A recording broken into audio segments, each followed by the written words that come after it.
5 minutes? Man, this Asian man is messing 2 more with rounds. this stupid phone. So that will be 2 hours? No, that would be 2 more rounds of 5 minutes each. That's 10 minutes. Because there are questions.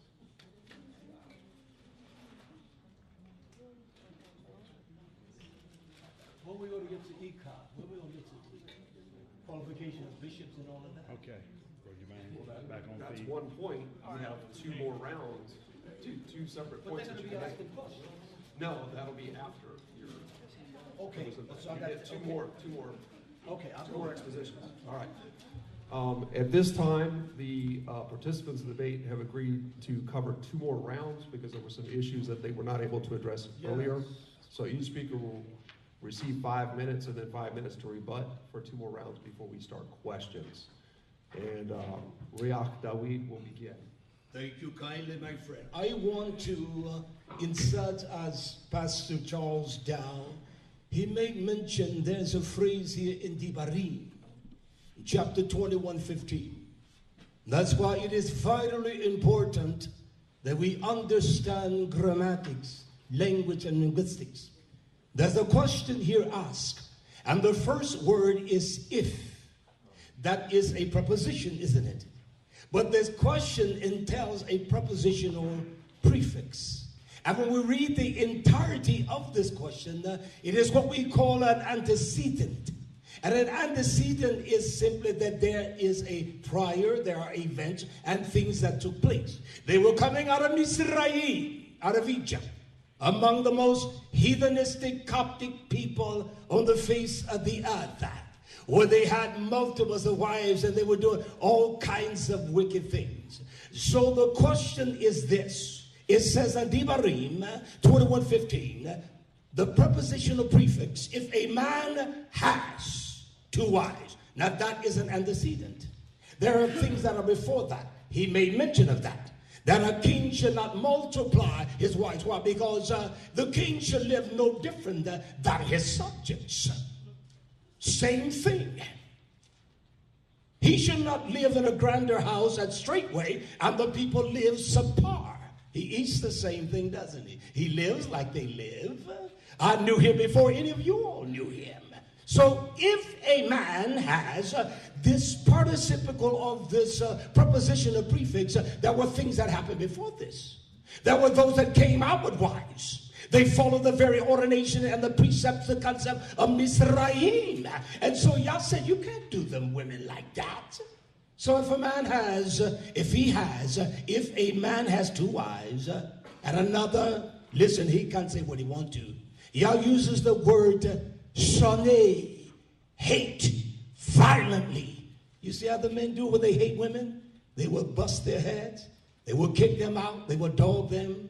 That's what shoneh is. It is an aversion. It is a hatred that is deep. Yah is angry and he hates. He hates the sin of his nation. He said if he hates, and they have born to him children. So what he was saying, the heritage rights, you can't deny that because you hate her. You don't love her. There is no man that can love 2 wives. He's the Lord. Can't be done. That's why you find wives that are miserable and no beauty about them because that little boy doesn't want to love them. So if he has 2 wives, Yah says both, and he have and he hate. You call it what you want to. It says Saneh is hatred like Yah hates. He despises with a passion. And if the firstborn be the son of her that was hated 3 times, he used the word hate here.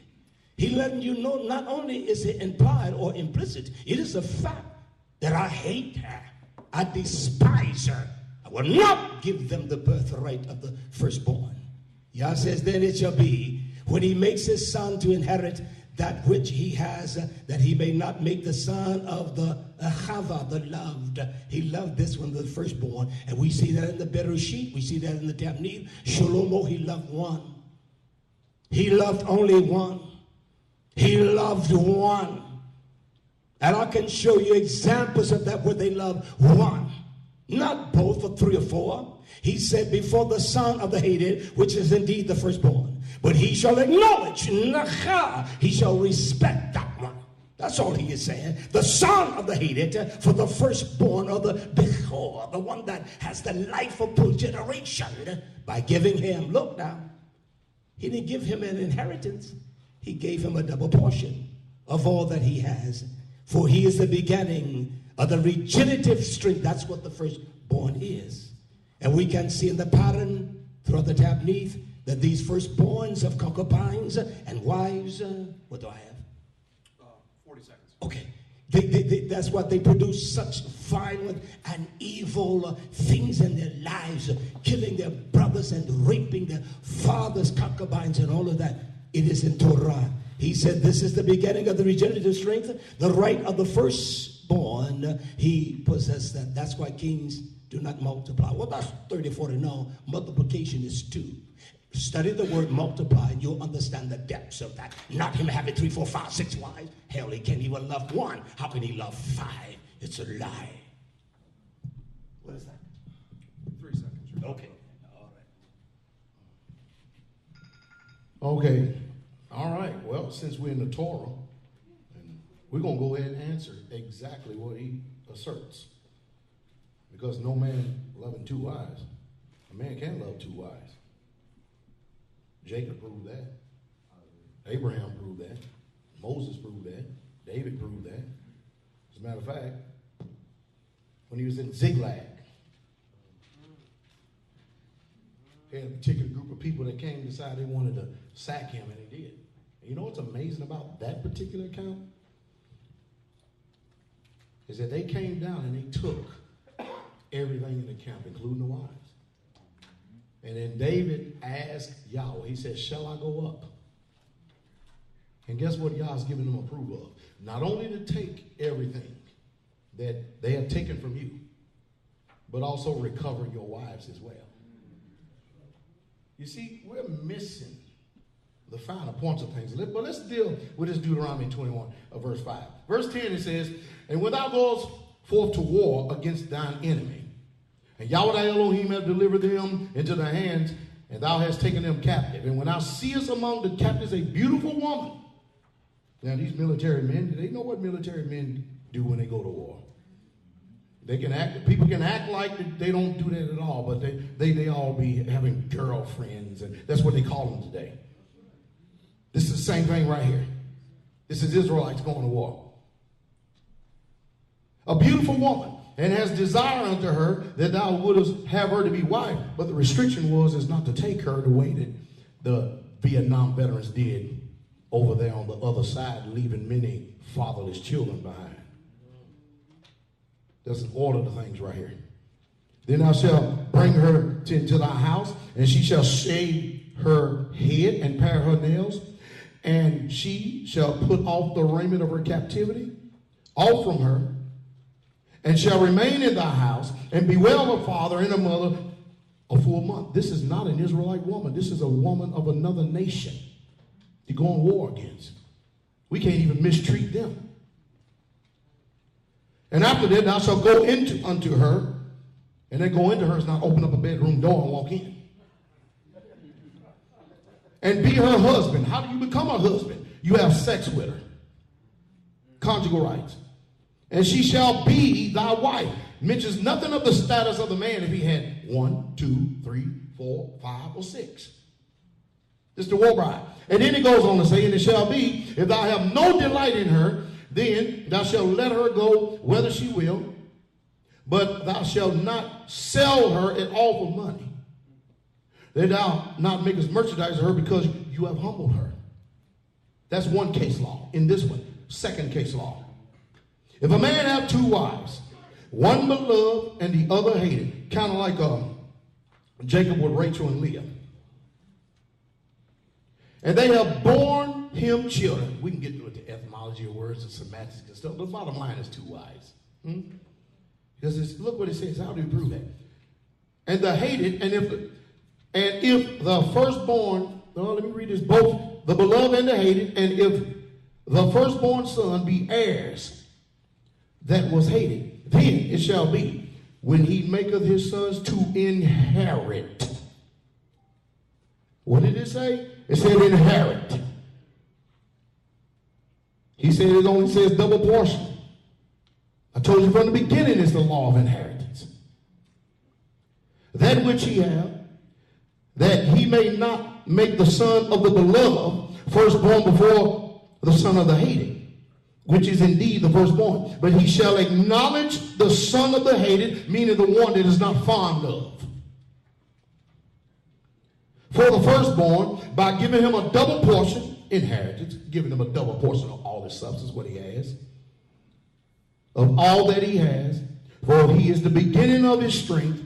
The right of the firstborn is his. 30 seconds, sir. To finish up on Yesaiah, the 4th chapter, to make sure that you know that it's talking about those women. The 3rd chapter talks about these walking women who minks and tinkling about. And that's how you know the context of that. We get confused because there's chapters and verses in there. When you read it in context, it's talking about those women, those lewd women that went to that man. Do you have a teaching on bishops? You mentioned earlier you wanted to cover a teaching on bishops. You have reference. Yeah, we need to understand what a bishop I'm sorry. When you ask for more time, you reference that specifically. Yeah, it's this is so wide range we cannot. I want to let us talk about that for a moment. Bishops, the pattern of one. Everything must go back to the Bereshit. He can say what he wants to. If a man, he doesn't understand what a preposition or prefix is, it is an antecedent. That is vital to know. You cannot become one that is astute in aerodynamics unless you understand the mathematical consequences of that. You understand? So he can play. He said semantics doesn't matter. That's bogus. Phonetics and all, that's bogus. It does matter. It gives us the semantics, the meanings, the construct of what is said that can convey unto us. You don't go down the road and the semantics say 65 and you do it 85. You do what it says. It's ignorance. Let's deal with this one, Echad. He says that one means first. He's right. He's right. Of course, he said, I look at everything that he puts up there. Now, he's wrong on that. I don't waste my time with him. But let us deal with one, okay? The concept of one. And we are going to deal with the pattern here in Timotheus, that the bishop or the overseer must be blameless, the husband of one wife. We're going to deal with just that word. It is called mia. I will use the Greek vernacular.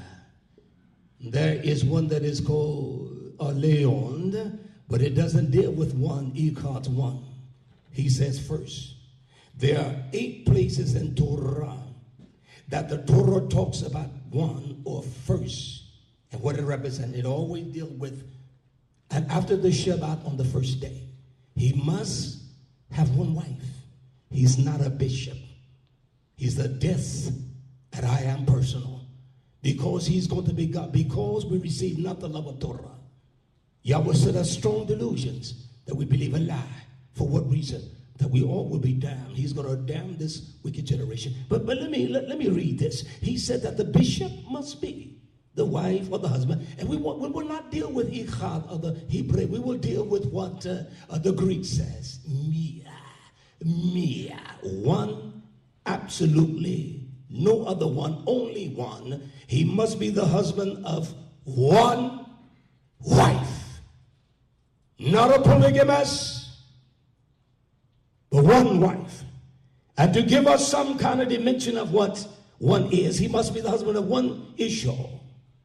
Let me give you just a dimension of that. And I want to carry on that after this. Look what it says in Matthew 5:36. Neither shall you swear by your hair, because you cannot make one hair white. Is he talking about 1 or 3 or the first hair?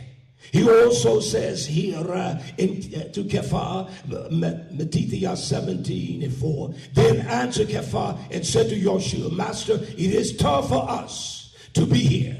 If you will let us make one sukkah, tabernacle, one Echad, Mia, for you, for Moshe, and also for Elijah. Now this is one.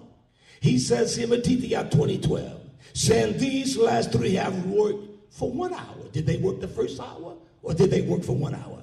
It says in Matthew 24:41, 2 women shall be grinded at the mill, and one shall be taken. Shall it be the first one, or shall it be 2 women? It's one. It's Mia. It's one.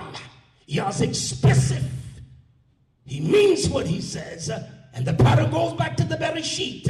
He can induce all kind of foreign saying. He is wrong. It says, Joshua in Matthew 26:40, and Joshua came to the Talmudim, the disciples. He said, I find them asleep, saying, Kephah, why could you not watch and pray with me 1 hour? Did he mean 2 hours or 3 hours? What did he mean? He meant what he said, 1 hour. Joshua said before, heaven and earth pass away, not one jot or one tittle. Does it mean 2 or 3? Shall pass from the daughter of Yah. It says in Mark, this poor little widow, and there came a Mia, a certain one, a poor woman to him. Does it mean 2 or 1? It means 1.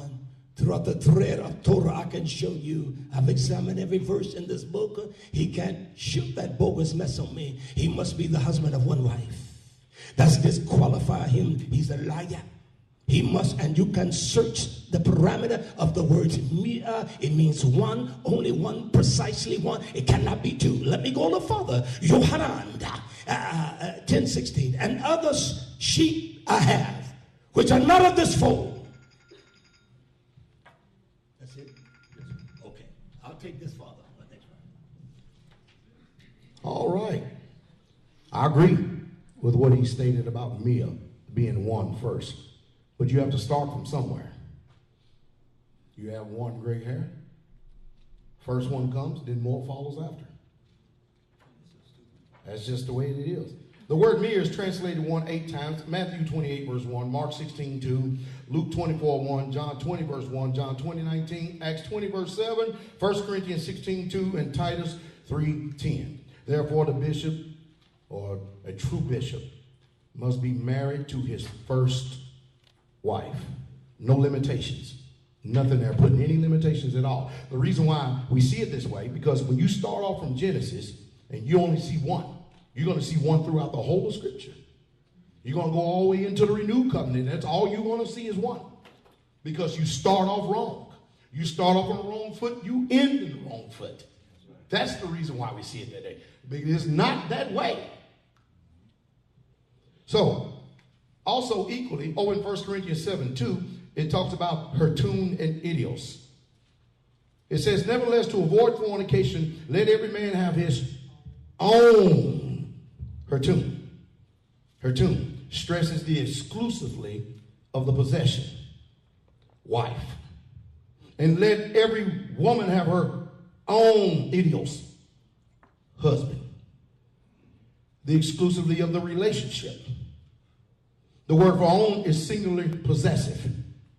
Since I don't know too much about grammar. I'm an ignorant man. I admit that. I promise you I do. And that alone is senses. Elsewhere, it's the phrase, eat his own bread.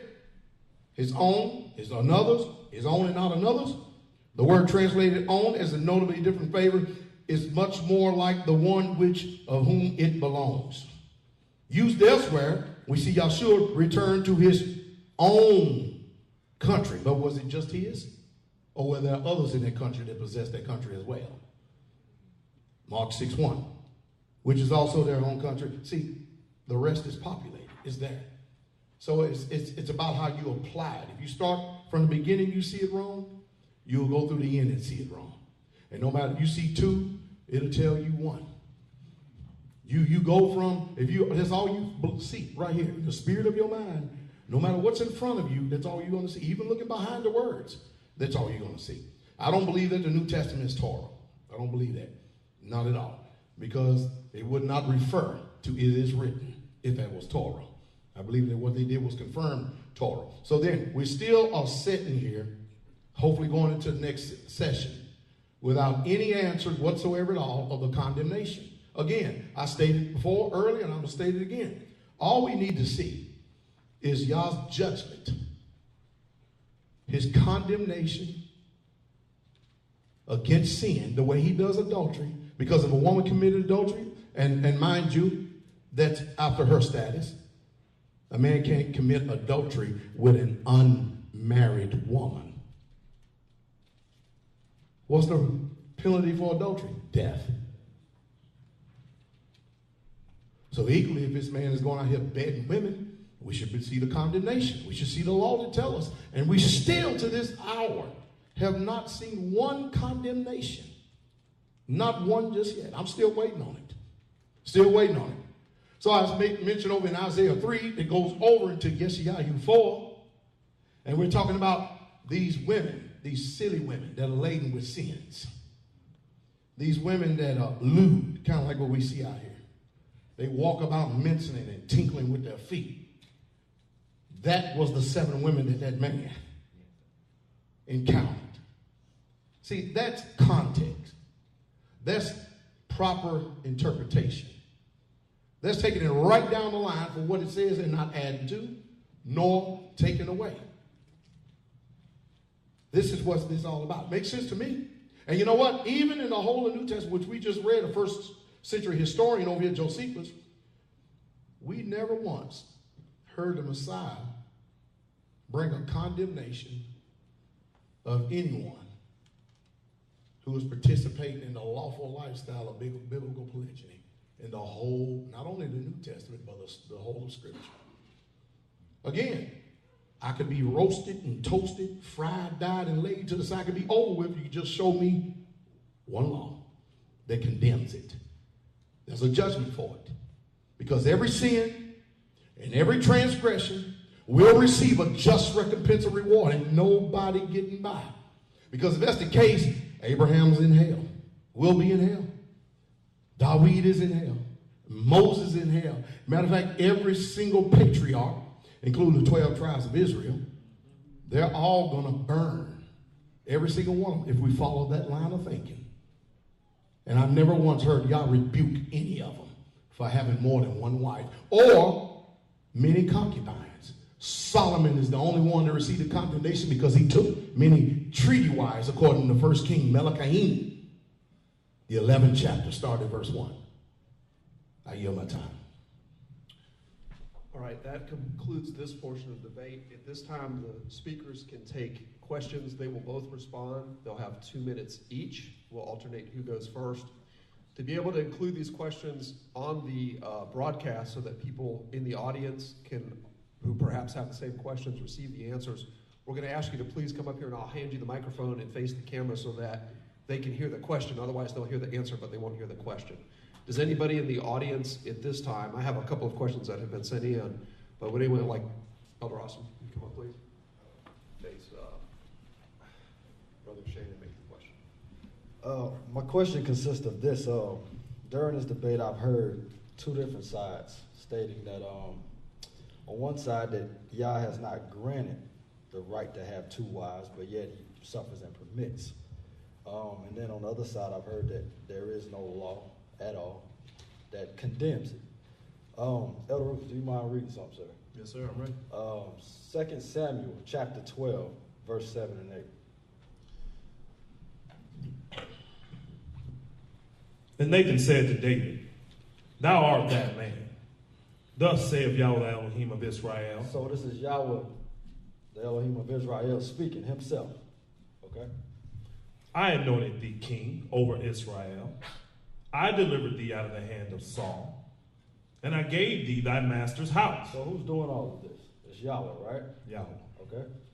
"And thy master's wives into thy bosom."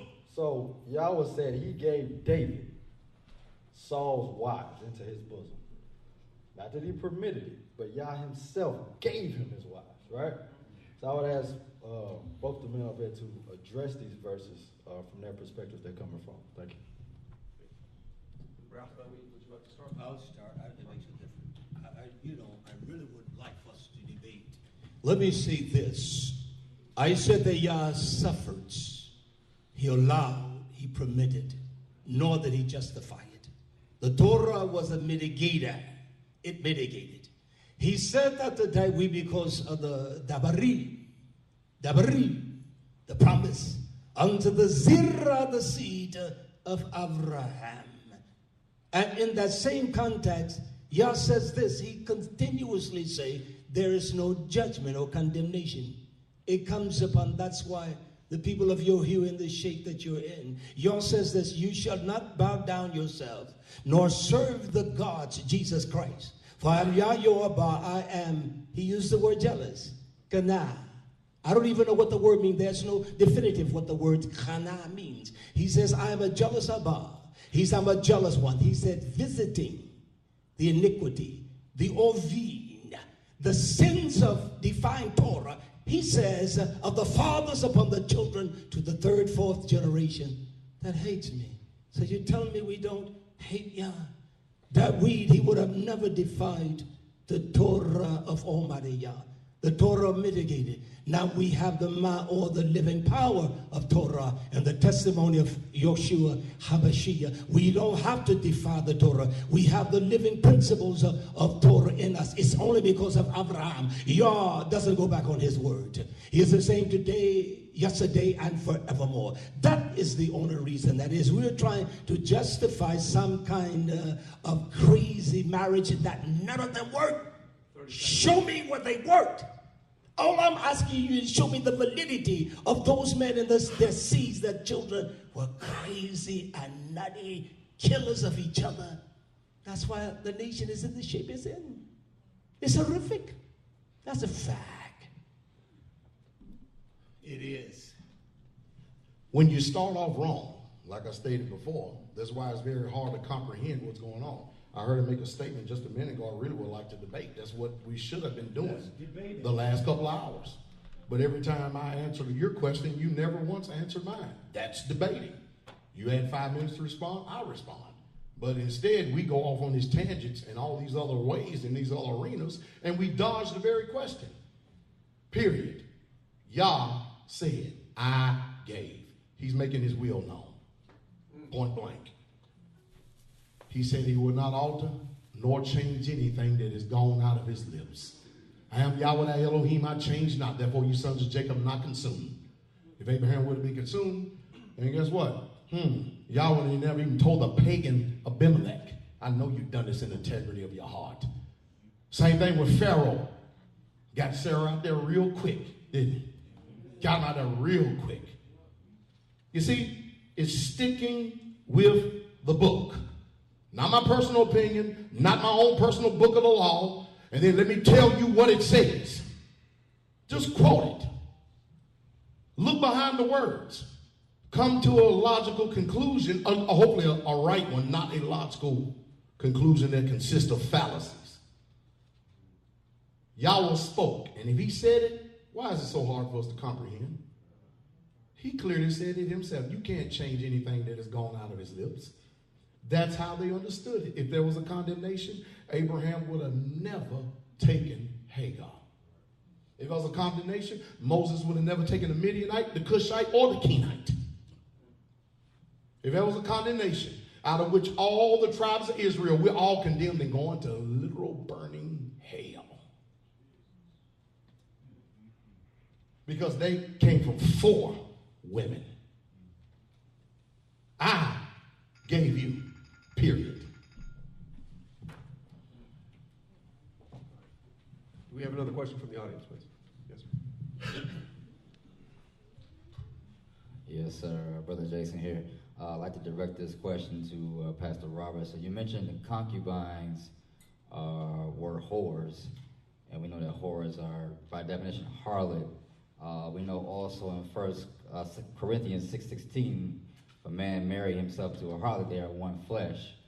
So if we know that Yeshua HaMashiach came through David's lineage, so David had concubines.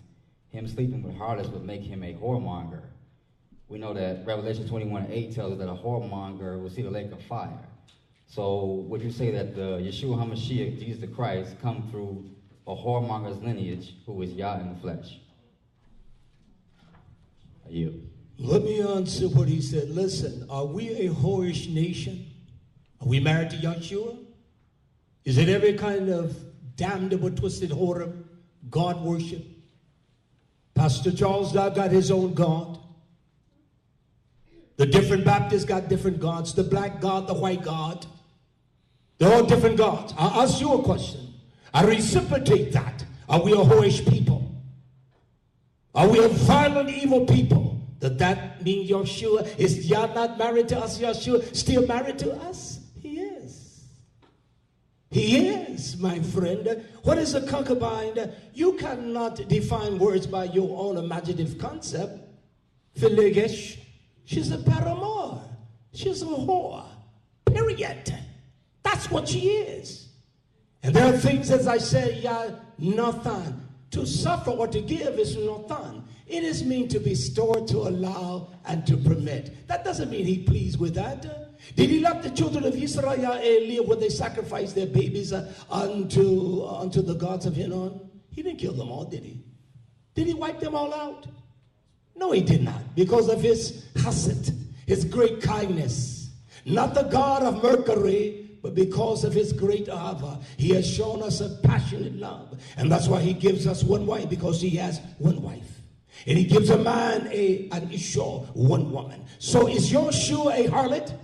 Is he still married to us? He is. But that doesn't make him a harlot. It's duplicity in that question. It really has no value at all. Is Yah a harlot? He has betrothed us, hasn't he? Has he betrothed us? We are his wife. It is only that the power of Yahshua must enter into our minds, and the love of Yah, which constrain us. We don't love Yah.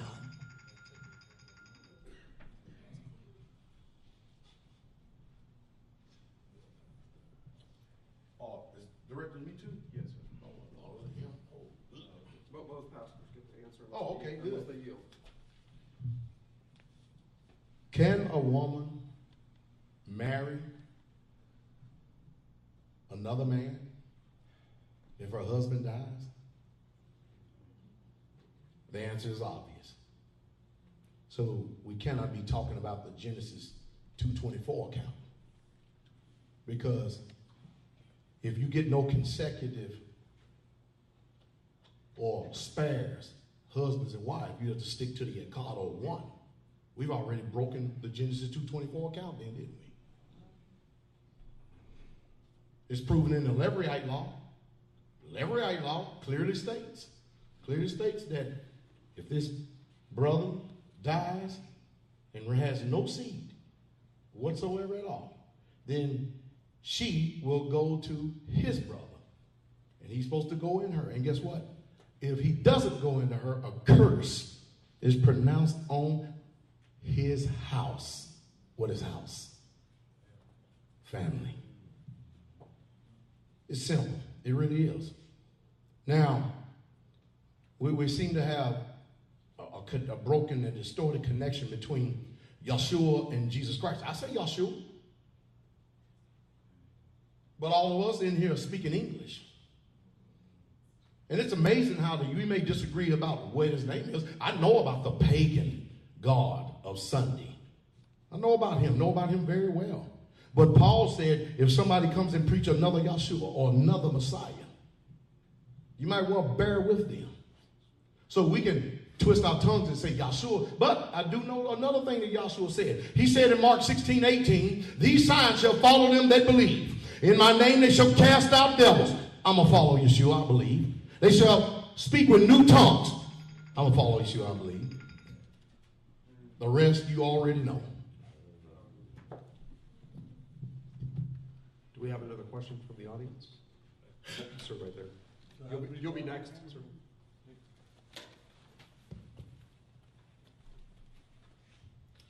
Yes, sir. Brother Zach, question is, what is the biblical definition of a concubine, and where is it condemned in the Bible?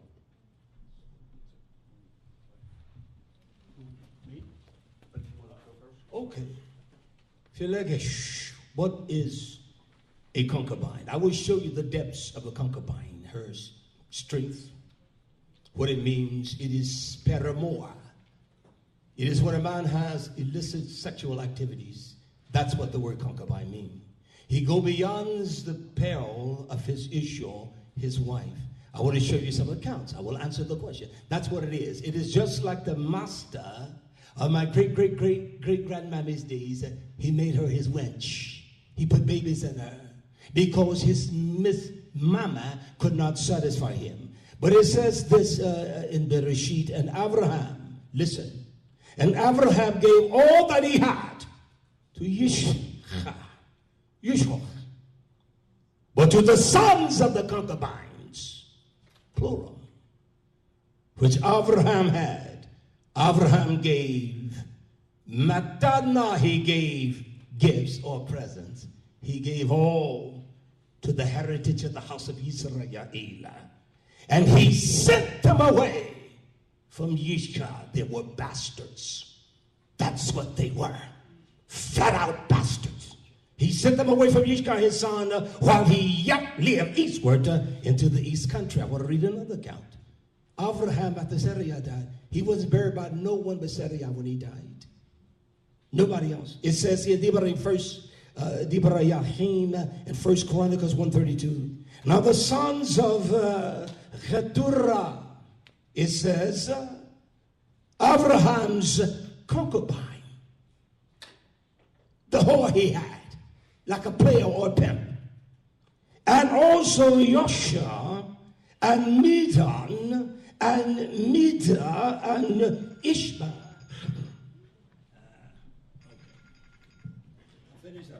I tell you, it's pretty hard stomaching all this rhetoric. That's exactly what it's just nothing but a rhetoric. It's all it is. And to make the assertion, that's all it is, assertion that she's a bastard. Well, the burden of proof is laid upon you, but because it's just not there in the text whatsoever at all. It's an assertion. But anyway, in the whole, he's actually quoted from Bereshit 25. And let's start go ahead and get to the point, verse 5 and 6. It says, and Abraham gave all that he had unto Isaac, but unto the sons of the concubines, which Abraham had, Abraham gave gifts. We told you, it's all about status. It's about status. That's what it's about. The wives, they received, their children received an inheritance. The concubines, their children received gifts because they didn't have any inherited status. It's all about status. That's what it's all about. A concubine is not a whore. It defines whoredoms. Whoredoms is quickly laid out, is keenly laid out in Lahikla 18. It speaks about all the uncleanness, which the nations do. The nations commit whoredoms. You commit whoredoms if you do it, if you lay with your wife during her cleaning time. That's whoredoms. That's whoredoms, which is commonly called and defined fornication. Let's just get it right. Let's just stick with the book. Just stick with the book. A concubine is someone who lacks inherited rights. All right, sir, I believe we had another question that was holding.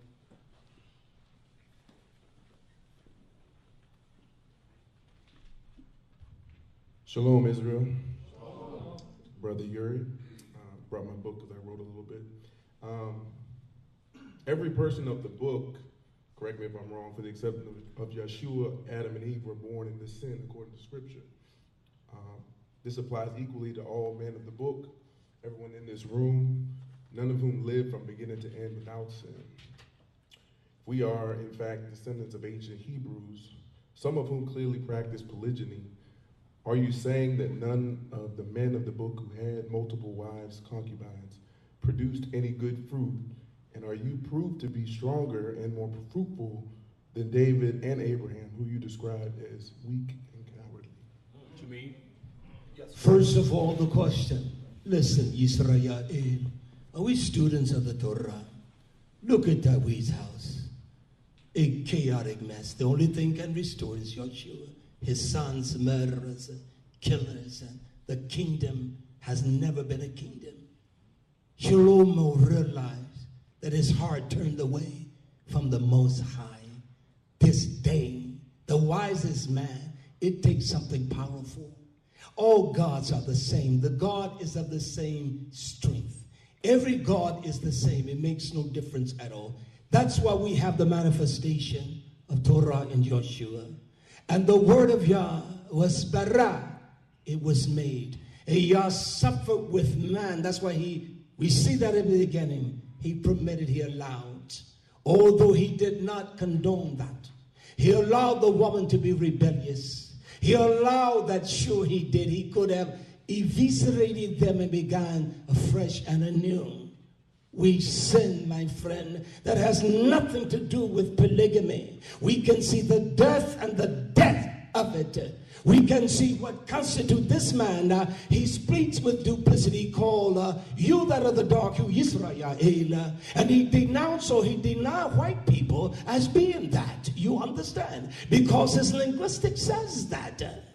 You understand? That's what he is saying. And so how is it? As this man, David would tell you, in the 613 laws, you will find no law of polygamy. It talks about one wife. The 613 laws, scripture, Keats Vase scholars, there is not one statue of wisdom that speaks to having more multiple wives. Not one.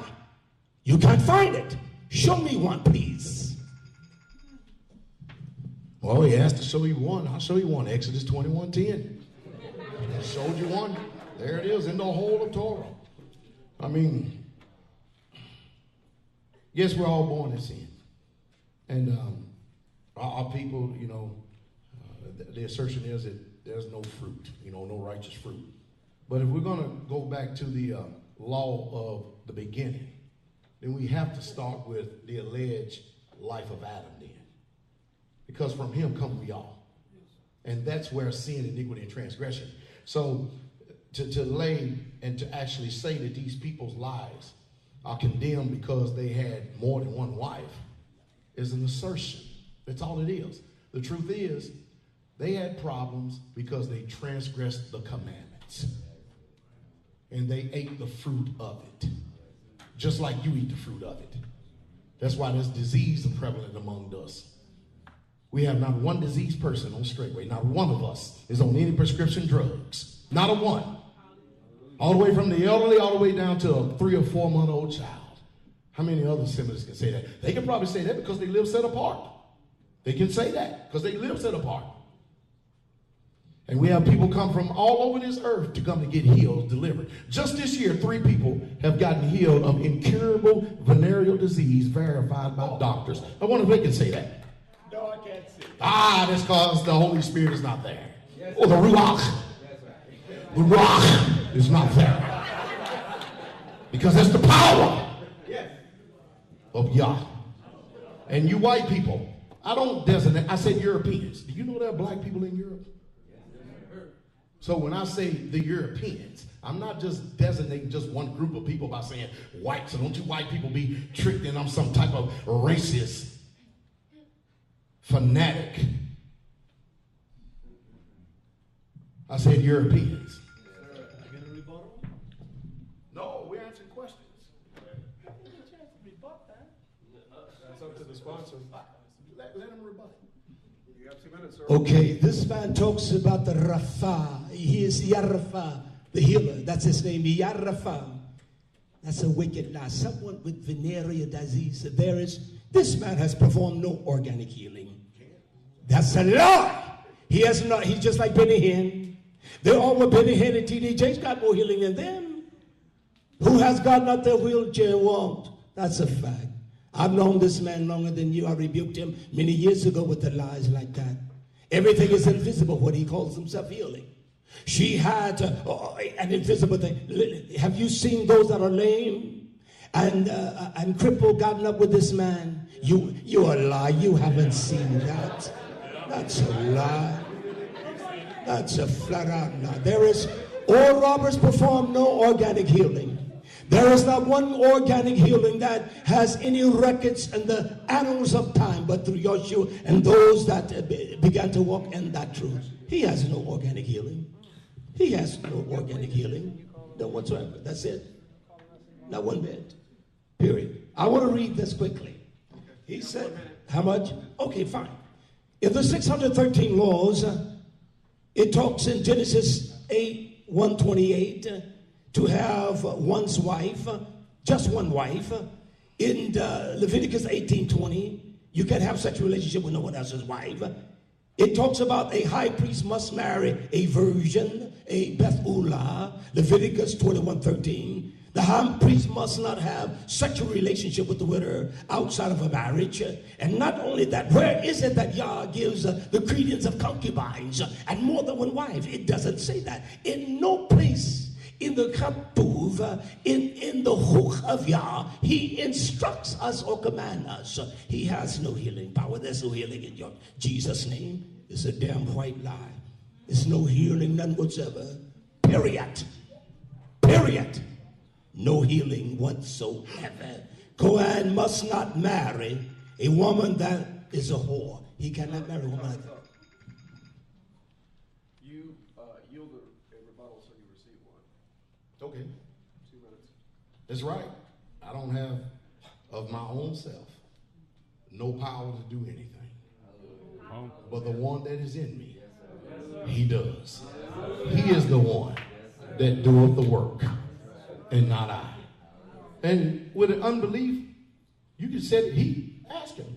Somebody asked the question, did he see me and his wife? Ask him, did they see me cast a devil of depression out of a woman in a Pentecostal church?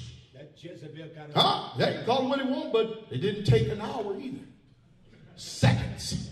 Unclean spirits cried out with a loud voice as they came out of him. He saw it for himself. Still to the day, denied. So in other words, you're not going to do anything with unbelief. Nothing whatsoever at all. You can't say a thing against unbelief, because an unbeliever is an unbeliever. And the priest, as far as marriage, the priest, the way I understand it, was Levites. Some of you claim to be from Judah. That means that law is not for you. It's simple. It really, truly is simple to explain it. And if you want to know, Hezekiah 44, verse 18 through 23, read it. Cross references Leviticus 21:7, Leviticus 21:13 and 14, and Numbers 4, verse 1. It's simple. He's told the truth. I personally, on my own self, have healed no one. But greater is he that is in you than he that is in the world. And what I need to do, I can bring the verification, and it still won't be good enough. He'll say the doctor's a liar. I yield my time. Yes, sir. You yield your time. Ma'am, you have the next question. Right here. And then you'll be next, ma'am.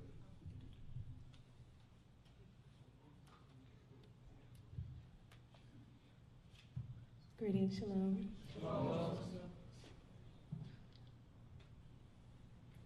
Certainly giving honor to the Father and to Messiah, to all ordained leaders, particularly to my husband, Pastor Murray, in his absence. The question is primarily for Pastor Roberts.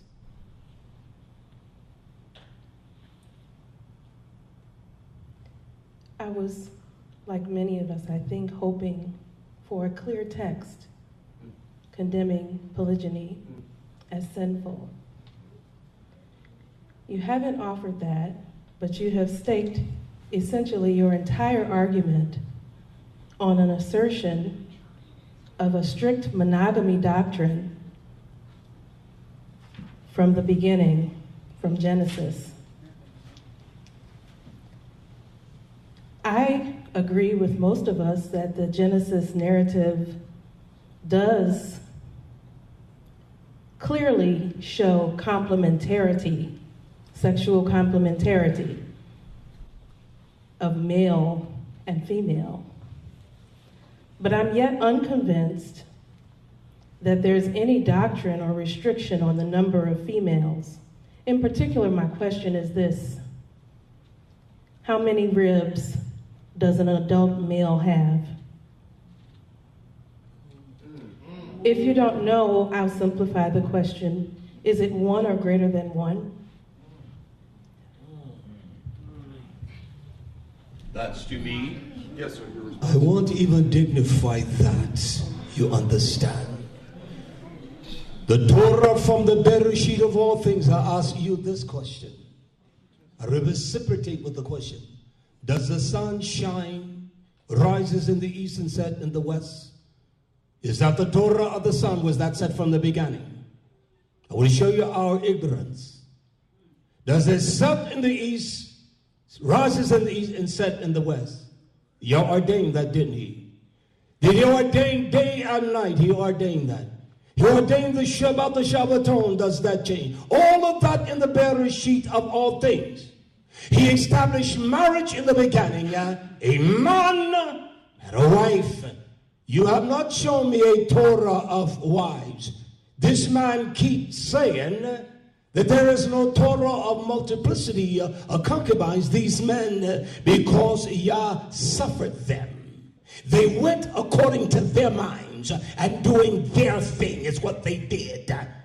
You tell me that Yah saw David taking Uriah's wife? Was there a Torah for him to take her? Was there a Torah? It was no Torah. That is such simplicity of wisdom. That has no bearing on this. I'm a strong man, I know that. I'm a servant of Yah. There's no healing in the wicked name of Jesus. And he talks about that healing. That little Jezebel got up, dressed like a whore, and she went doing her thing. No demon came out of that little slut. I looked at her. That's what she is. And that's what she was. She was dressed like a wicked whore. Isn't that amazing? We don't want to call sin, sin. And darkness, darkness. We don't want to do that. Did Yah set the moon in its place? Has it moved? Answer that. Did Yah set the sun in its place? There's no Torah that speaks of that. That's your time, sir. I'm an ignorant man. I don't know how many ribs I have. I know there's quite a few, though. I could say 24 and be right, but I could be wrong. I could say 28, but I'd be shooting in the breeze. Wow. So Moses wrote the Torah of his own mind, doing his own thing. That's the assertion. I heard that. That's what was said.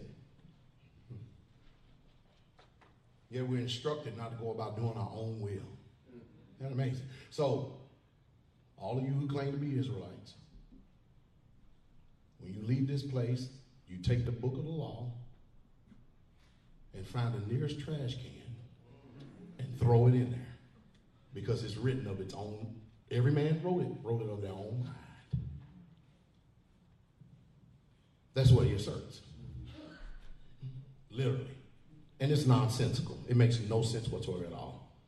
So, how many ribs we got? Am I close? 24. Oh, that's correct. Oh. I guess I answered your question. Did I get a rebuttal? Sister. Can I have 1 minute? Let me have a rebuttal. I want to address that what he just said, please. Come on with your questions. We're in the question portion, sir. I'll answer on this one. Hakadesh Baruhu, that means blessed is he, the Holy One, blessed is he, correction. We have a problem in our community that the men are getting shot, the men are in jail, the men are turning into faggies, the men are weak. So the women are like, I don't want to deal with any of them. And we're just wanting to, know what the solution is. So this question is for both of y'all. What is the solution when you have, in these last days, the men are they just want to have, whore around. They want to just have another man. We as women feel hopeless and feel like there is no solution to finding a good man, someone that is kind and caring and a good helpmate. Well, the woman is a helpmate, but a good man, I'll just say. That's fine. Let me say this, my friend. There was one mother named Anaya. Her name was Hannah. She was a widow for 84 years. That's what you do. And she stayed in Beit Yisrael praying and fasting. and told everyone she was seeing the beauty of the message of Yah and the promise unto Yisrael. That's what you do. Just like the mother of the 7 sons. When a man finds, he never told you you will find a husband. A man that finds a wife, an Isha, he finds an excellent thing, and he has favor. You make yourself ready and beautiful, Tifra, and a man will find you, and Isha will find you. Let us go back to him. He made a statement that Moshe was a Torah giver. This was the same man that repudiated Yah when he smote the rock instead of speaking to it. Did he do it of his own will? When Yah said, cry, and the rock Yoshua, we're smiting Yoshua. We're smiting him. And when we have men that raise up men and instruct them and teach them, there will be sons to marry. How many daughters are there anyway? Tell me. I do agree with him on one thing, communal construct. I buy that wholeheartedly, because you can raise up strong men that love Yah and daughters of Zion that are clean and kadosh and set apart. So Moshe struck the rock Yoshua. Did he do that? Did he do it of his own accord? He did it of his own hafidz, his own will, his own haron. He did it of his own pleasure. That's what he did. He defied Yah. He went totally diametrically opposed to what Yah commanded him to do. Do like Anayah. Stay in Yah's house and seek his face. Is that it? Yes. He will bless you. Shalom, sister. You're right. We're decimated as a people. The young men are being killed, incarcerated at an extraordinary rate. The wives, the women are being abandoned. Homosexuality is running rampant. It's an abomination. The solution, I've got one. Y'all want to hear? Yes, sir. All the crappy women will get the crappy men. And all the good women, or the beautiful daughters of Zion, will get the good men. The crappy women will get the bad men, and the good women will get the good men. That's the solution. You know why? Because yet he is still yet to prove by Torah, Scripture, the whole, he calls all of it Scripture, the condemnation of this lawful lifestyle. And then, you know what? He just used the example of Hannah. My mind's reeling in here. I could be wrong now, but Hannah had Samson. Samuel, is that right? Anayah in the New Testament. I was assuming he was talking about the one over in the Old Testament. You know what I mean? Her name was Anayah, but it's Hannah. So you're speaking from the one in the New Testament. Oh, okay. I missed that then, because you know where I was going from there, right? Yes, sir. But the answer is that just like in the time of war in Israel, when we had come out of Mizraim, and when we would replenish ourselves as a nation, it's lawful. Again, 22,273 families in Israel. And when you do the math, 27 children in one family. And when you included women, 54. I don't care what you say, a woman can't bear 54 children. If she does, she probably die at 30. If she make it there. I yield my time. Do we have another question from the audience? Sir, if you'll please come up front. I wanted to expound on that just a minute ago of what has gone on with the federal government and the programs that they've had for areas in the inner city that we've had. It's a debate between us, sir. You're the moderator. You're not supposed to inject. You're supposed to, no. Let us do this. You're not supposed to inject, sir. You're the moderator. How can you? You're the sponsor. Can I inject? Huh? Well, actually, he's right. You're the moderator. Sit down. Wow. Shalom, family. I have a series of questions. The first one is, if you have multiple wives, what is the hierarchy, and what should the relationship be between the first wife and the wives coming in, or concubines? Pastor Dowell. Well, they both get the answer, but you want Pastor Dowell to answer? Okay. Proverbs 31. Proverbs 31. Starting at verse. Read. Who can find a virtuous woman? For her price is far above rubies. The heart of her husband doth safely trust in her, so that he shall have no need of spoil. She will do him good and not evil all the days of her life. She seeketh wool and flax and worketh willingly with her hands. She is like the merchant ship. She bringeth her food from afar. She rises also while it is yet night, and giveth meat to her household, and a portion to her handmaid. There it is.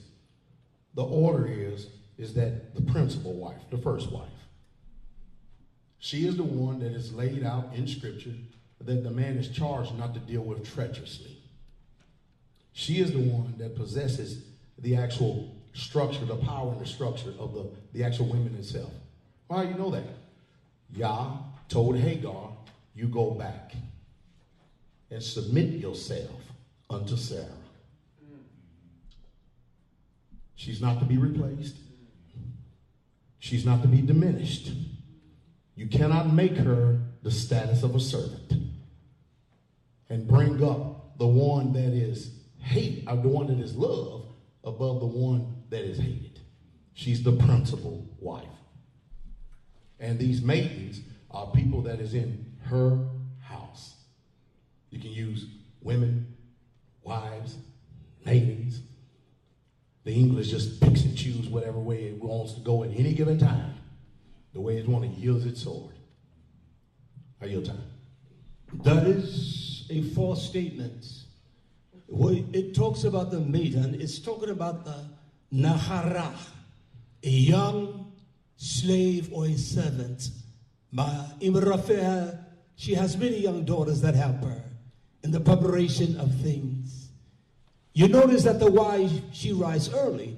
She attends to the young girl that's a servant, teaching her the beauty of a man, of a woman, so that her husband will be well spoken of in the gates, Yisrael. That's a delusion of a lie. I want to speak, as he made mention, of Hannah, Elkanah, her husband. It says in 1 Samuel, and he, which is Elkanah, he had two wives. Now let's look at this. And the name of one was Hannah. She was the mother of Samuel, Hannah. And the name of the other was Peninnah. She had children, but Hannah had no children. This was during the time of three of the most violent evil men. Hophni, Phinehas, and Eli. They were wicked men laying with the daughters. Y'all killed them all. They were sleeping with the daughters of Zion.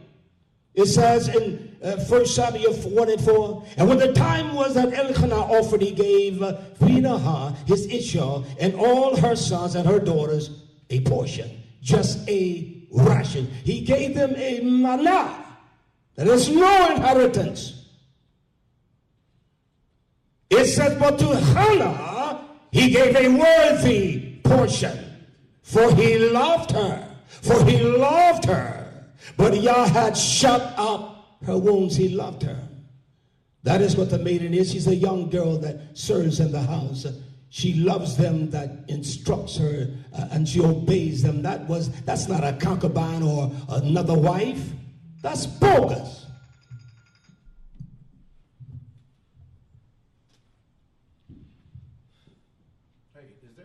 Do we have a way that just people on the internet is asking questions? Do you know?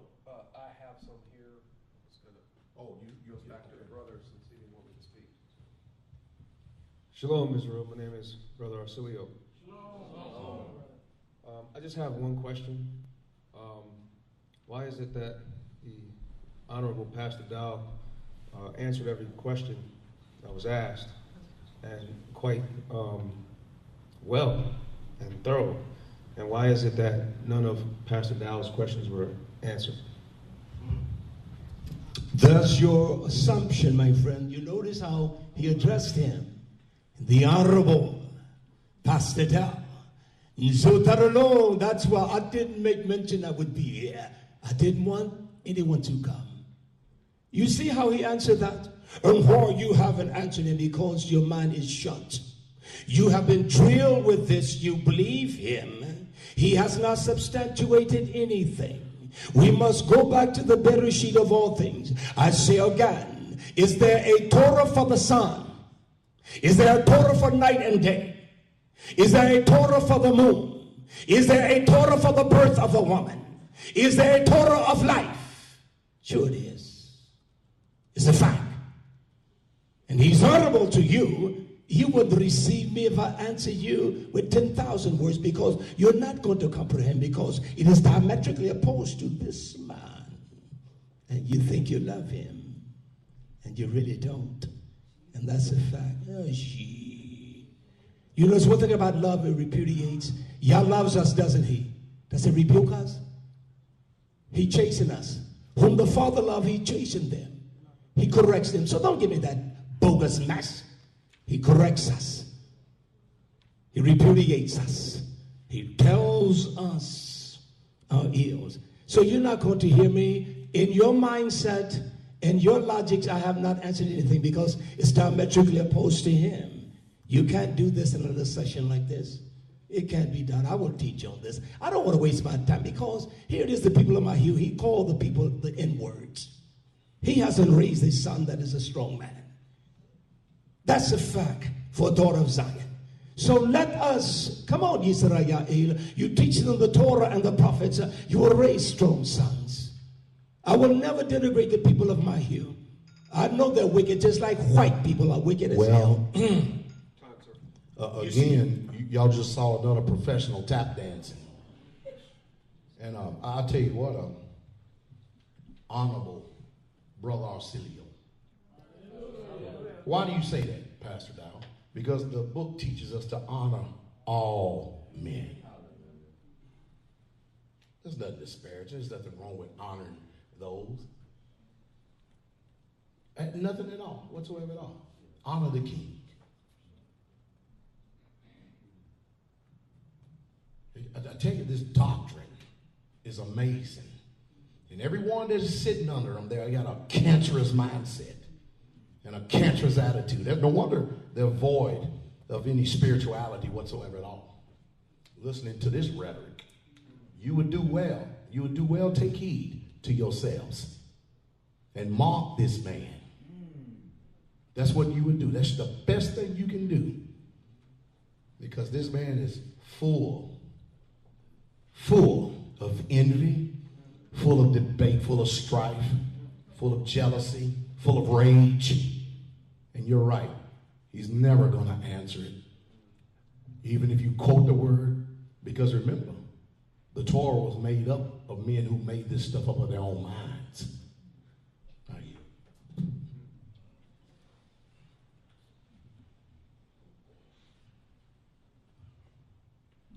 Do we have any additional questions from the audience, brother? Sir, right there.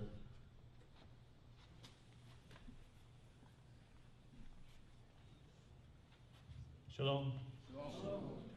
My question is brief. In Ezekiel, Yah refers to the two divisions as his wives, and he gives one divorcement, and then he sends the other into exile in Babylon. My question is, do you believe that the righteous Yah would use an illustration of abomination to describe himself? That's to me. Sure, certainly he will. Joshua said in Revelation, Juliana, he said to Jezebel, I'm going to kill Harai. I'm going to kill. Does he kill? I'm going to kill Harai, destroy. He used the word children, but that is death. The ones that suck the titties of the mama. He said, I'm going to kill your children. He suffered Yisrael to offer their children to the gods of the valley of Hinnom. He didn't wipe them all out. He has one wife. Where Echad, he made a man, he made a woman. And when they're joined together, they become ichad. They become one. And that's a mystery. We don't understand the depths of that. There is no Torah of multiple wives, my friend. There is no Torah of concubines. He honored these men by the promises of his mouth. He suffered them to do violent things against him. Did he suffer Moshe to smite Joshua?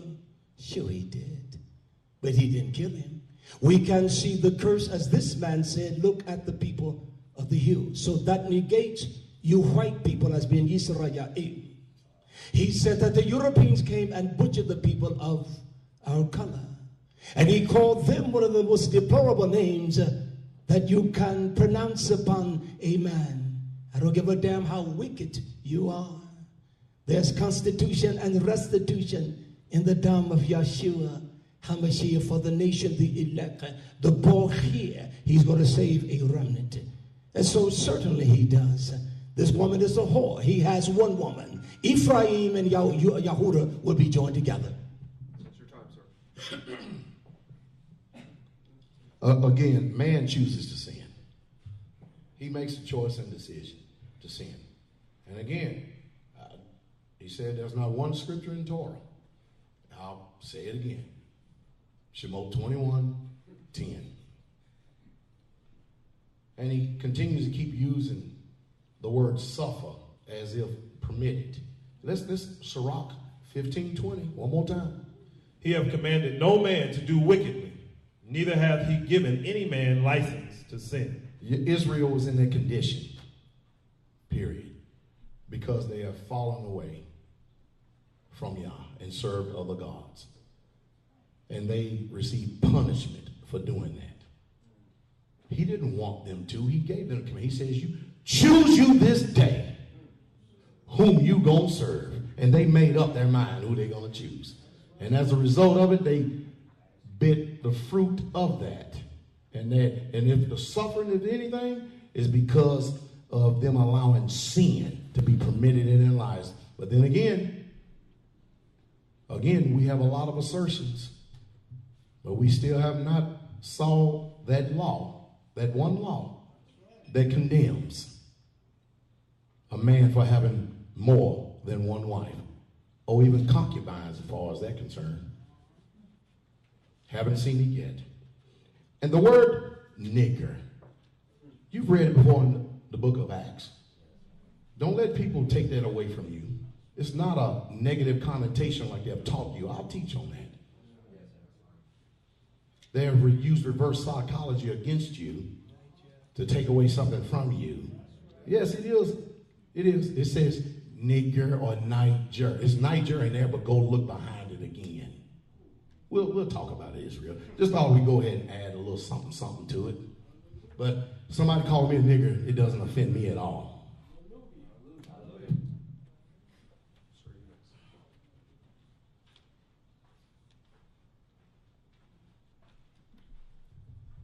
Robert Lee Easterling from Middletown, Pennsylvania. My question is, or it would be an action. I need you to prove to me, because I really haven't heard anything that's come out of your mouth.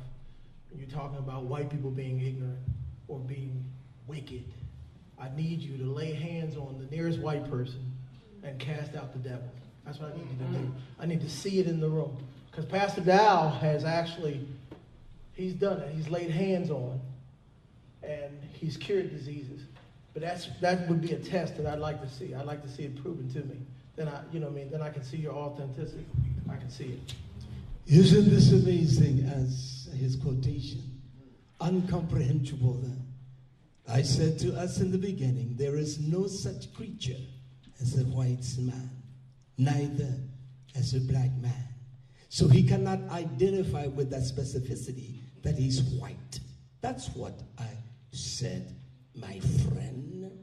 I did not say that white people are evil.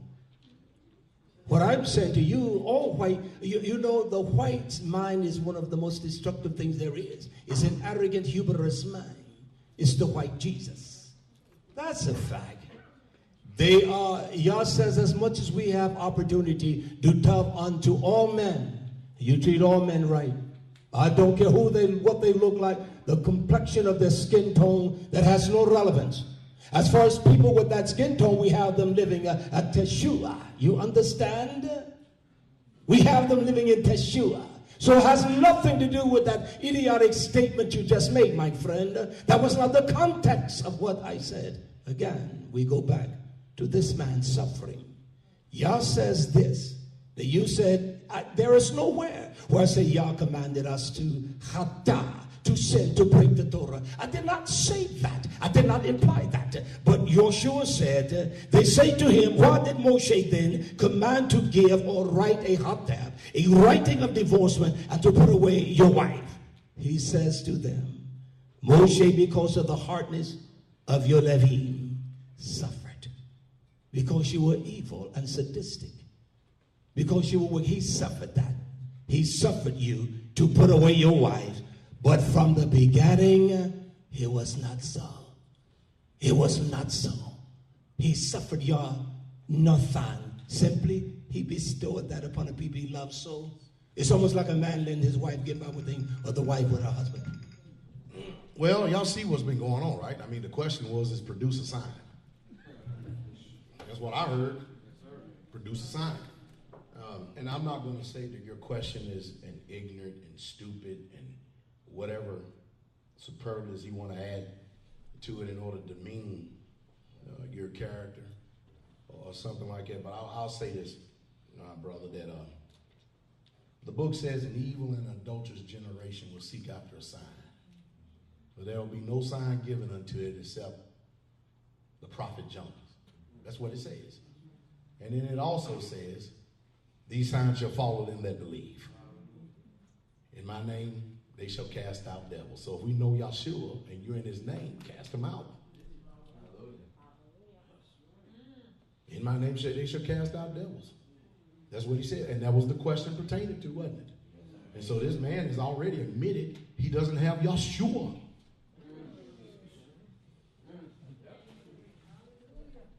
Are you on my time? Yes.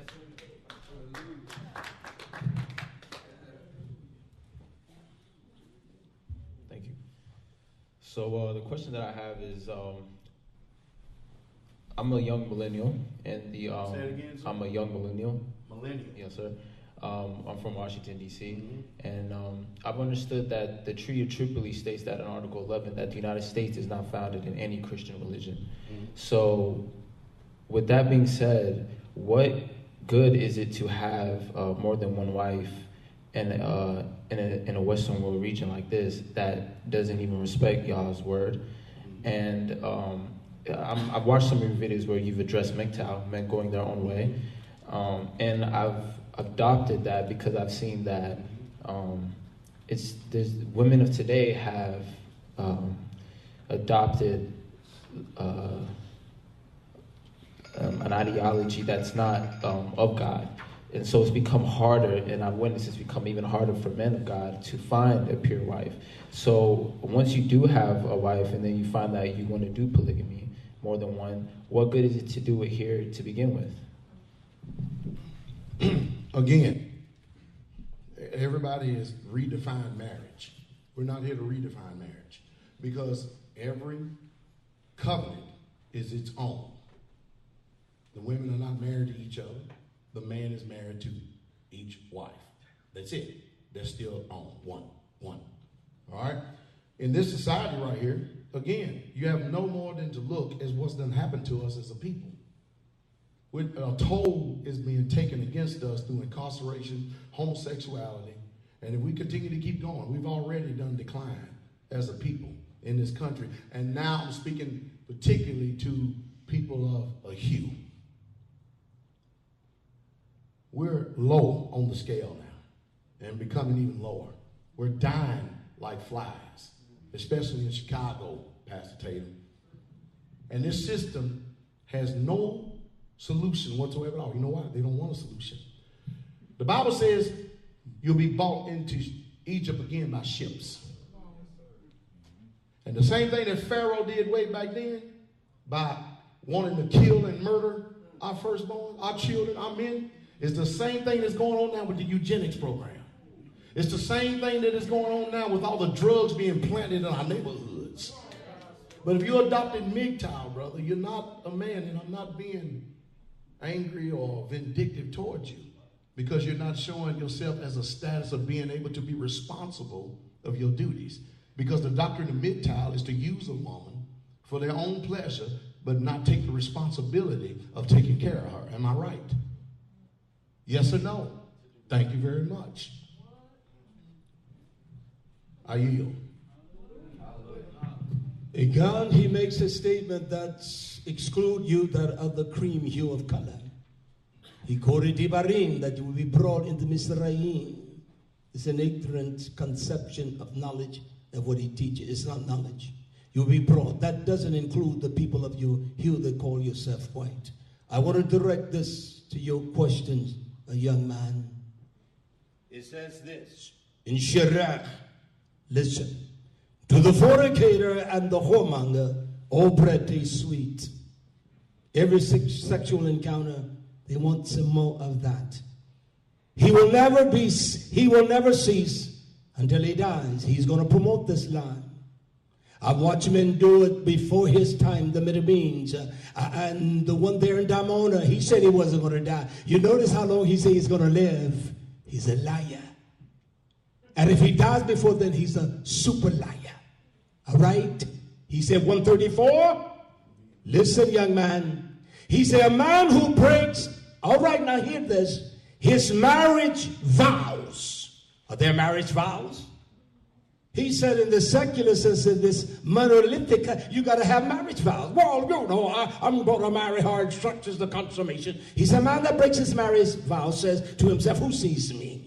Darkness around me, and the walls hide me, and no one sees me. Why should I fear the Most High? Will not take notice, nor remember my sins. Such a man only fears the eyes of man. He does not know the eyes of Yah are 10,000 times brighter than the sun. They look upon all of his ways, my friend, and perceive even the most secret places. This is what an adulteress says, and a fornicator. And this is what women, I'm telling you, daughters, listen to me. When women have that kind of low esteem, there are men out there. There are men that love Yah and strong. I watched them in Teshua community, and they have waited 5, 6, 7 years for a wife of their youth. And they wait on them, and they're not out gangbanging and pumping women. Can I have, I'm asking for the first time for a rebuttal. Jeremiah 29, verse 4. Thus saith Yahweh of hosts, the Elohim of Israel, and to all that are carried away captives, whom I have caused to be carried away from Jerusalem to Babylon, build ye houses, and dwell in them, and plant gardens, and eat the fruit of them. Take ye wives, and beget sons and daughters, and take wives for your sons, and give your daughters to husbands, that they may bear sons and daughters, and that they may be increased there and not diminished. That's what we should be doing. That's exactly what we should be doing. And again, if you start off on the wrong foot, looking at this as exclusive monolygamy, when again, this is, he's made it known. He's 62 years old. But man, I tell you what, he's pretty good at dodgeball. Very good at dodgeball. He knows how to twist, warp, and get around, and all that, saying nothing. The whole entire time saying nothing. Nothing at all. I yield my time. All right, we'll have a gentleman right here, and then the front row next. Can I get a rebuttal? Yes. Let me have a rebuttal. He made an assumption. He's been very presumptuous. I play basketball, my friend. Still tough at that. He made a statement. He's right.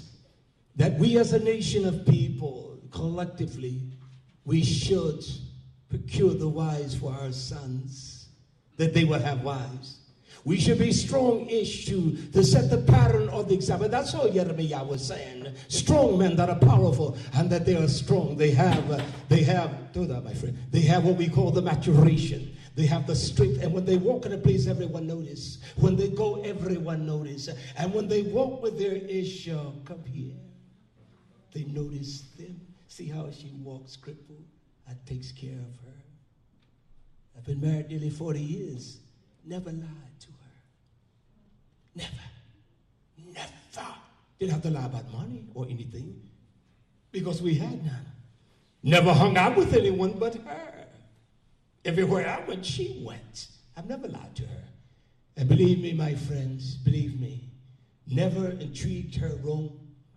A wife is a precious gem. She is your Ezra, man. And we should train the daughter. That's why the women should teach the young women how to love their husband. Women don't know how to love men. She said to me, I said, with 15, I knew I was going to marry you. She said, you didn't know what love was? I said, I did. I would marry no other woman. And I could have married a bunch of them. It's still good if I could have 10. That is no problem. And because of that great love, I've never hidden anything from her. That's what she should do. Teach the young women to be beautiful, to get a man. And a man is a man, not a little boy. He's a man of strength. He is the champion of Yah. He goes with the Torah in his mouth, and he stands with a great koach, a great power. And when he walks in a place, everybody notice. When he stands in the midst of strangers and men, he doesn't need a 45 on his waist. He got truth. Sir, your question right there. We have a question from the internet, and it is toward both pastors. Do you call yourself and your community after the name of Jacob or Yisrael? And if polygyny is unlawful, why do you use this name? You want me to answer? Well, yes. I mean, Jacob is Israel, and Israel is Jacob. Simple. And what was the other part? I was something about. And if polygyny is unlawful, well, that's not me. I yield my time. Why do you use this name?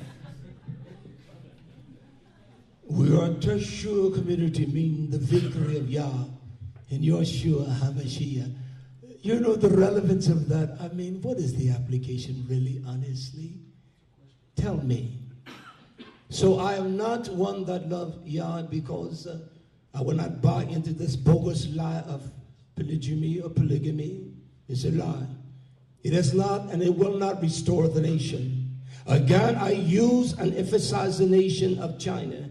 Great poverty, the infrastructure is lost.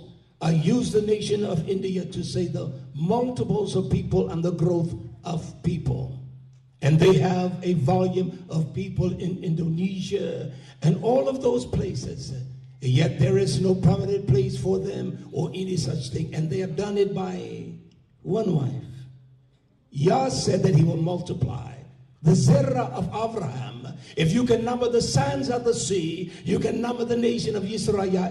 He speaks from a myopic, small opinion of what Torah. You don't know the people of Yah. You take 12 seeds from the Baraskis family. You take them and you sling them here. You can't find one seed and tell me a Dutch flathead from a broccoli seed. You can't tell me. You don't know what the people of Yah are. They're hidden. And he promised there will be billions of us. And to relegate us just to this little violent, evil nation is sadistically evil. And they're walking in truth. So yes, I go by Yisrael, simply meaning that I prevail.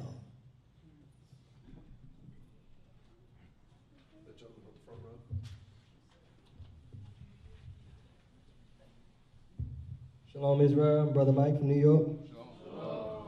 I have a question of if Yeshua was married and she was a virgin and she married Joseph, and he didn't go into her until after Yeshua was born, then where did his older brother come from? Can you hold on? Give me clarity on that. You said that Joshua came from Miriam. Yeah, as a virgin. Okay, and Yosef, he was commanded to marry her, right? Yes, sir. And when that happened, what happened? She was found what? She didn't go into. No, answer that, my friend. Before he consummated, he was married. Betrothed is a marriage. Well, he's not there to be lectured. He's there to ask a I'm question. not trying to He's get not there to be clarity, man. grilled. He's there to try to ask a question. You should get clarity on the I'm question. speaking clarity. Rather than trying to direct If you your will, answer to his well, question. he's wrong in his assumption. The question is that when Jesus came, when Yeshua came, his mother was married, and she was a virgin when Jesus was in her. And his father, which is Joseph, didn't go into her till after Yeshua was born. He had an older brother named James. Where did the older brother come from? That's the question. Let me answer that. He had brothers, Joshua. He was born of the birth of the Ruach HaKodesh. When he was commanded to marry Miriam, she was found with child. And the Torah said he thought to put her away privately. It was a marriage commanded by Almighty Yah. And when a man was betrothed unto the daughter, that was her husband. That's what betrothed means. He was already, and what the sexual application, it was the consummation, because he must pay the dowry, and that is the seal or the marriage license. He had to pay the dowry, and she will bring the cloth that shows that she was a Bethul. She had not had a man. And so after that, he didn't put her away. He did not put her away. How could he put her away? How could he put her away if she was not his wife? She was his wife, you understand? That's why we must get clarity on words. We speak from our Baptist background and our Pentecostal and just a garden cries. We don't know. He had brothers. Yoshua HaMashiach, by the seed of Yosef. Are we not Achim, brothers? We got different mothers and fathers, but we are Achim. We've been birthed by the Ruach of Yah, the Spirit of Yah. Are we not brothers of the Chodchim? Are we not? Okay. So that's how that is. Hallelujah. He's right in everything that he said up until the point about the seed of yourself. That's exactly where it comes from. But because the text is vague, it's vague. He still dodged the issue to say that Yosef had more than one wife.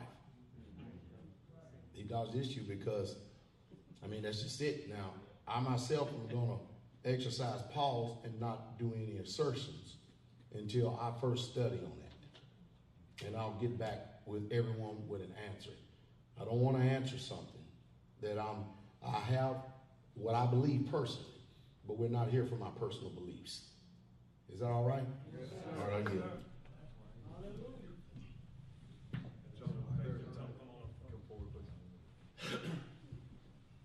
This question.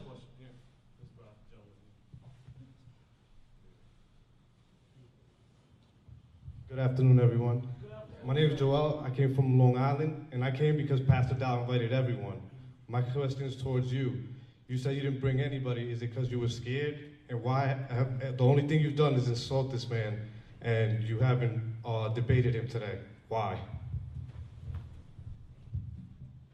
You said I've insulted him?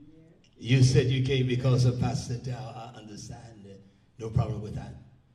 It is one thing that, he said to be civil and to have a civil agenda.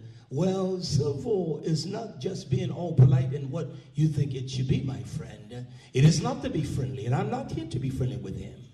As I said, I've known him before you. I've shown him friendship over the years.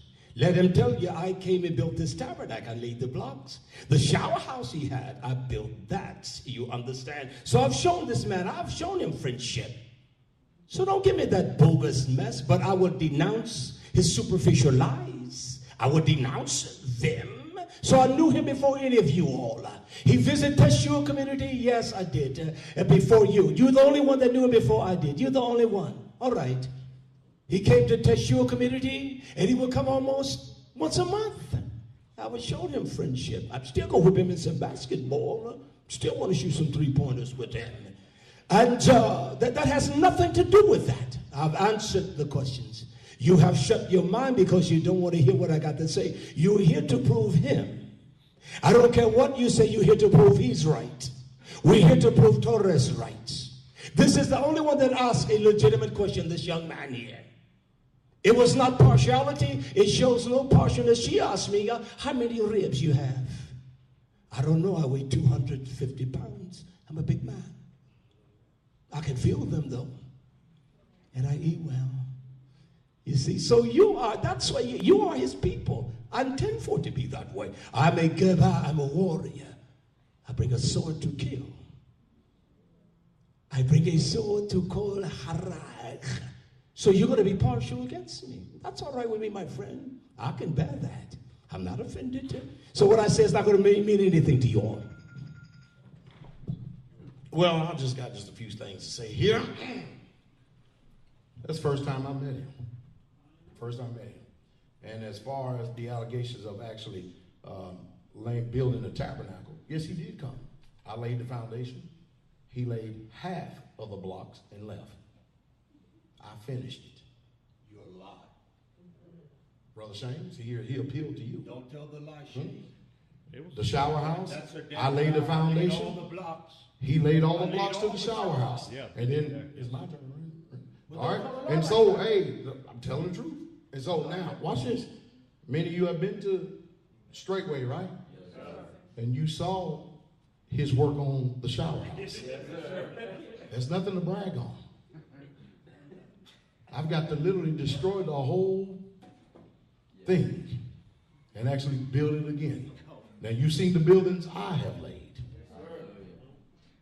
Are any of them like that? I'll finish. I yield my time. You know you lied. I didn't lie at all. You laid half. All right, Donald. Anything further? You had an indication earlier, so that you might have another question. Have you been satisfied? Or? Yeah, I'm with that. Okay. Is there anyone else here in the audience? Do you have any questions from back in the community? All right, that concludes our question portion at this time. Thank you all for attending, and we appreciate everybody here. Thank you for attending. Dowell, Pastor Dowell, thank you for sponsoring the debate. So there's no closing remarks? That was actually the conclusion earlier. Oh, but if you would like to have closing remarks, we could do that. I'd like for him to go ahead. How many minutes for each? 10 minutes is fine. 10 minutes for each? Yes, sir. You have the floor, sir. Oh, okay. I'm sorry. You know, it's quite amazing that the people of Yah, that we are forever learning, but never able to come. The word come is bo, to enter into the ta'ats, Torah. We're always learning. We got fabulous, as this man, he must question. He said that the book is somewhat jilted. Yah's Torah is forever settled in the heavens. He watches over. And that's the case. Throw the book away. It is either all imat, whole imat, or it is one of the most damnable, defiled lies upon the face of the earth. And to make a suggestion of that nature, to say that Yah does not, he speaks of Moshe and all these men, all of their sin, they were honorable men. And to think that Yah doesn't watch over the Torah, it is dismal, it is a man of sickness. Then how is he casting out demons? He said he's casting out demons. It is a mirage of fallacy, it's falsehood. Of a truth. It is a falsehood. Of a truth. Yah watches over his Torah. He watches over his word.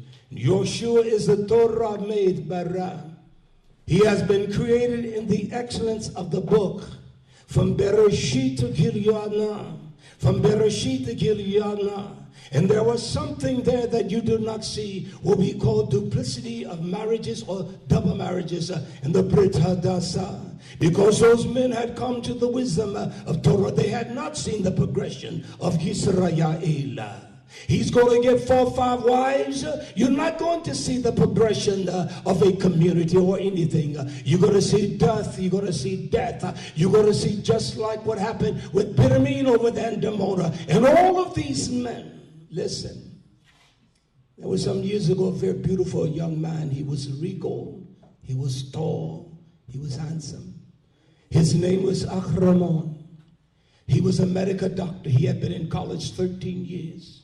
He was in his internship as a doctor at the hospital. He said to me, Rayak, they brought a camera and recorded every one of my steps.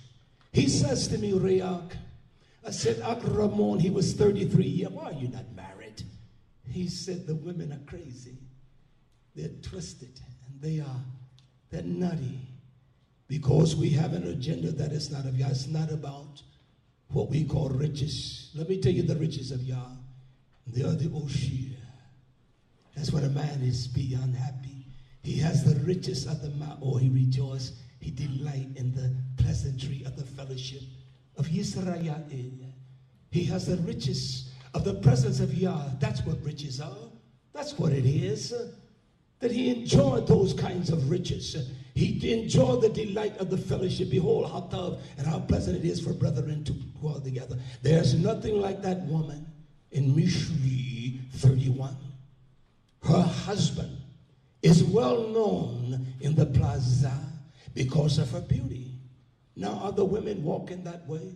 I'm not going to constitute all women like that because I would be wrong. No more than I would say the word Niger, that he said that what it means. That's false. The Torah talks about one not eating niggardly, but I understand what that means.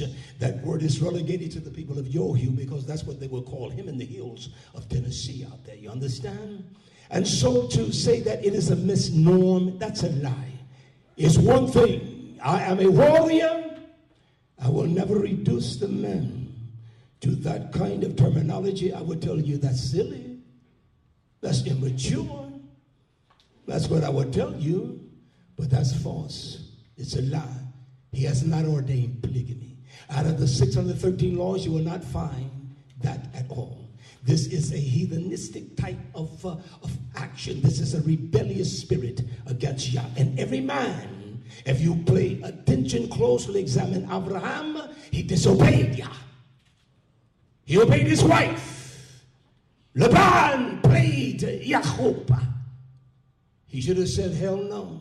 You're not going to do me like that. But because he loved Rivka, he was willing to work for her. And that's what Yah has done because he loves us.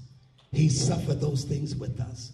Although that we are a dismal people, he still suffered that with us. That he may bring us into the fullness of the knowledge of Yeshua HaMashiach. That he may bless us richly. That is his call. And the Zirah of Abraham, no more than you can number the hairs of your head. And it is calculated there about 300,000. I'm losing some, so I don't know, getting gray. Yet you cannot number the Zirah of Abraham.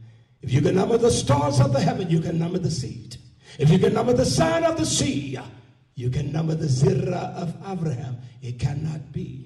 That's why we will know each other by the peri and the bara, the fruit of the excellence of the wisdom of Yah. We need strong men. That's how we know. We need men to rebuke us and tell us we're a liar. And I would say to him, his lies are false. I don't denounce that. By the way, bring me my totes back to test you. I'm not a coward, you understand? You said I'm not welcome to Straightway. Come on, let's use some basketball. I'll take you down still. So that's what this is about. He doesn't attempt, you can't even take care of one wife. He's in a community construct. He can live off the offerings of those that sin. He can have and lay down with other women. That's wrong. It's coming down. You watch what I tell you. It's going to come down. Why not give those that need a wife? Why not give them the wives? What do you need two for? You got brothers that need wives? Give them the wives. How about that? I think that would be the most appropriate, the most proper thing to do. He looks at you with 3 or 4 women. You in the house and you got them all there. I'm not saying you got that.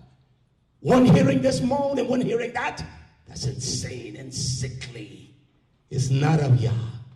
One ikat, one wife, one man.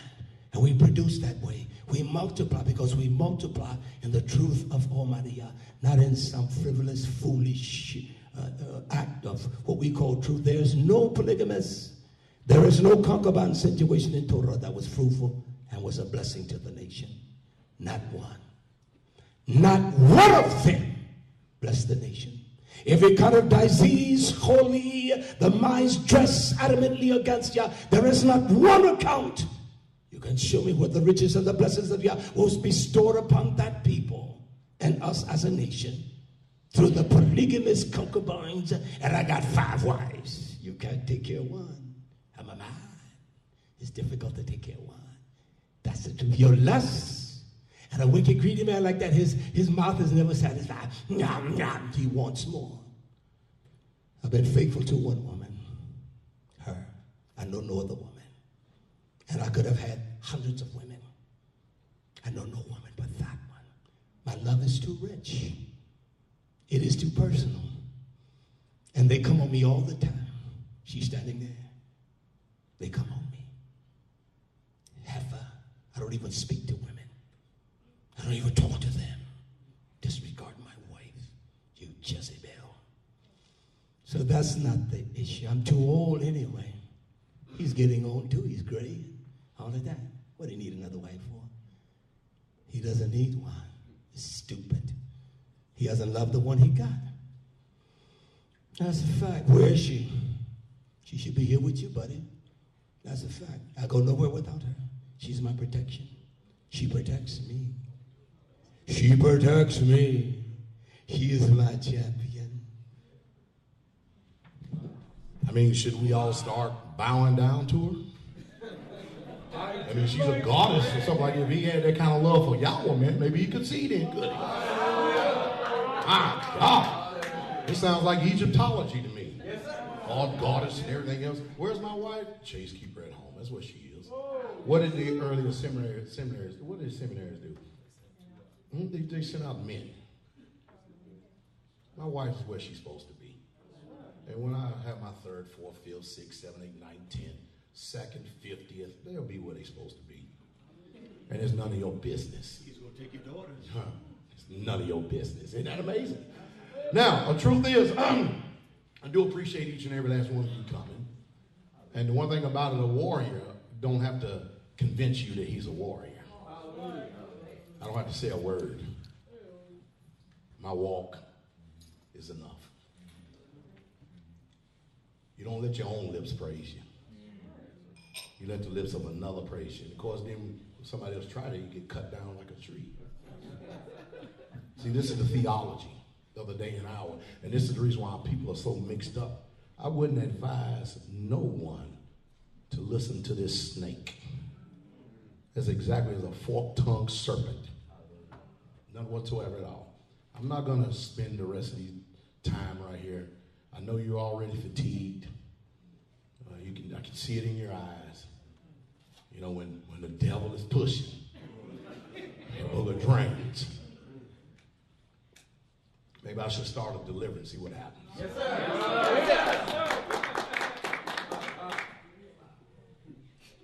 See who's playing in.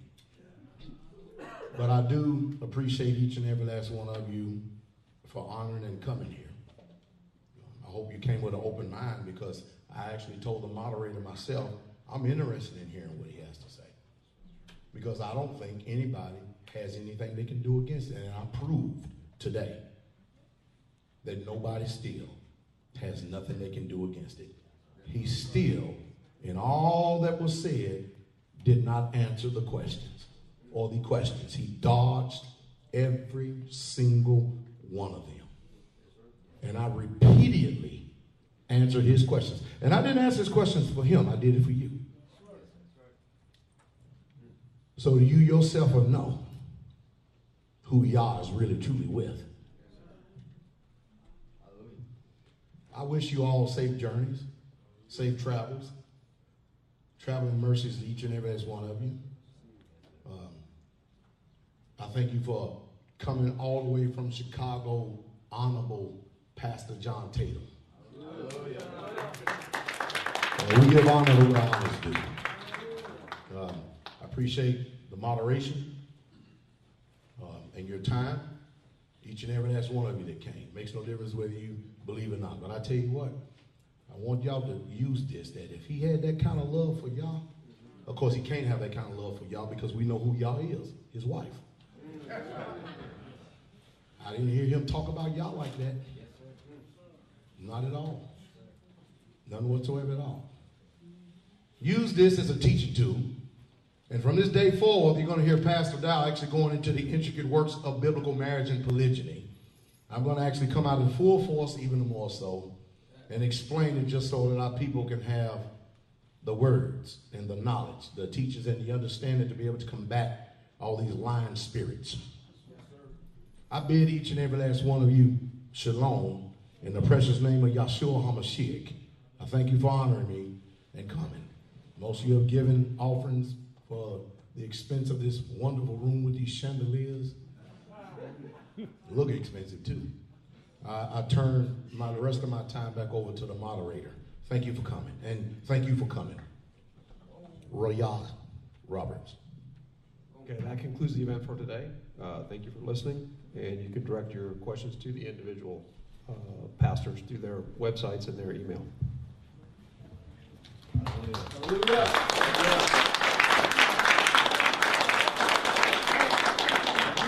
Copy of that. Where do I stop? Can I get a copy? Did y'all record that? Can How's we get it a copy? recorded? Or send me that? Can you send that to me, please?